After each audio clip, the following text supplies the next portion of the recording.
Hello, welcome to bullet Raja once again. दोस्तों, आप सभी का एक बार फिर मेरे चैनल बुलेट राजा पर स्वागत है। दोस्तों, अभी तक आपने चैनल सब्सक्राइब नहीं किया है तो प्लीज़ सब्सक्राइब कर लीजिए और जो बेल आइकन है उसको भी प्रेस कर लीजिए, जिससे कि आपको नोटिफिकेशन सबसे पहले आपके पास पहुंच जाए। दोस्तों, आज मैं बात करने वाला हूं कि कई तरीके की बाइक्स होती हैं, कई तरह की कार्स होती हैं, तो हर एक का एवरेज कंपनी कुछ आपको बता के देती है कि ये इतना एवरेज आपको दे सकती है। लेकिन कई बार क्वेश्चंस ये आते हैं कि जो बाइक है, सेम बाइक है, आप एक पर्सन यूज़ कर रहा है, मान लीजिए दूसरा पर्सन यूज़ कर रहा है, वो दोनों अलग अलग एवरेज देती हैं। तो जब कंपनी एक है, इंजन एक है, तो फिर ऐसा क्यों होता है कि एवरेज अलग अलग आता है? दोस्तों, इसके कई सारे कारण हो सकते हैं जिनकी वजह से आपको एवरेज अलग मिलता है। इंजन वही होती है, कॉन्फ़िगरेशंस वही हैं, पावर वही जनरेट हो रही है, लेकिन डिपेंड करता है कि आपकी राइड क्वालिटी क्या है, आप अपनी बाइक को किस तरीके से राइड कर रहे हैं, उस पर बहुत ज़्यादा डिपेंड करता है कि आपका एवरेज क्या है। एग्जाम्पल के लिए अगर मैं बात करूँ, ये सामने हुंडई क्रेटा है। अगर ये क्रेटा को मैं रूथलेसली चलाऊँगा सिटी कंडीशन में, तो ये मुझे 12-13 का एवरेज देगी डीजल में।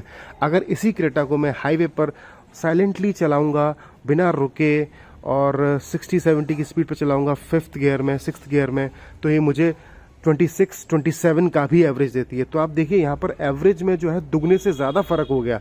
इसी तरह से बाइक्स के केस में भी यही होता है।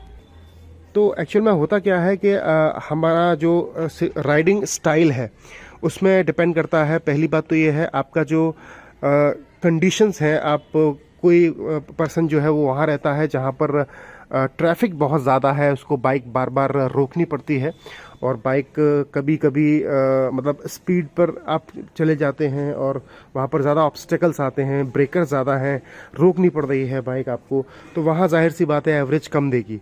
और कभी कभी ऐसी कंडीशंस आती हैं जहाँ पर आपको रोड अच्छी मिलती है, लेकिन आप उसको रूथलेसली चलाते हैं, जो उसकी स्पीड को आप भगाते हैं, इंजन को बहुत ज़्यादा यूटिलाइज करते हैं, उसकी पावर का आपको ये पता नहीं होता है कि राइट प्रोपोर्शन में क्या गियर रेशियो और स्पीड रेशियो, गियर और स्पीड का रेशियो क्या होगा, so that we can get the maximum mileage out of our bike और अ कार। सो ये चीज़ें बहुत ज़्यादा ज़रूरी होता है कि आपका जो गियर और स्पीड का प्रोपोर्शन है वो अच्छा होना चाहिए, जिसकी वजह से आपको जो ऑप्टिमल माइलेज है वो बाइक से मिल सके। जैसे ये एक बाइक है, अगर इससे मैं चाहूँ कि तो 40+45 तक का एवरेज भी ले सकता हूँ, अगर हाईवे पर मैं चलूँ बिना रुके और एक ऑप्टिमल कंडीशन, ऑप्टिमल स्पीड पर, जो कि 60-70 के बीच में हो सकती है। लेकिन अगर इसी बाइक को मैं रूथलेसली चलाऊंगा, जैसे मैंने एकदम से स्पीड पिकअप ले लिया और उसके बाद एकदम से ब्रेक मार दिया, उसके बाद फिर चलाया, तो वहाँ क्या होता है, वहाँ पर आपका जो फ्यूल है वो ज़्यादा कंज्यूम होता है। इसलिए अगर मैं ये कहना चाहूँगा, अगर आपको बहुत ज़्यादा माइलेज की एक्सेप्टेंस है किसी भी बाइक से, तो जैसे मान लीजिए 30 का एवरेज कंपनी बताती है कि ये देती है, तो 30 से भी ज़्यादा का निकलवा सकते हैं आप। इसी तरह से जो कार पीछे मैंने अभी आपको दिखाई थी, उसका जो कंपनी बताती है वो 19 का बताती है, लेकिन मैं उससे 25-26 भी निकालता हूँ। तो ये आपकी राइड क्वालिटी पर टोटली डिपेंड करता है कि आप कितने ऑप्टिमल तरीके से अपनी बाइक को या कार को चला रहे हैं। बहुत सी लोग एसयूवी में से भी अच्छा एवरेज निकाल जाते हैं।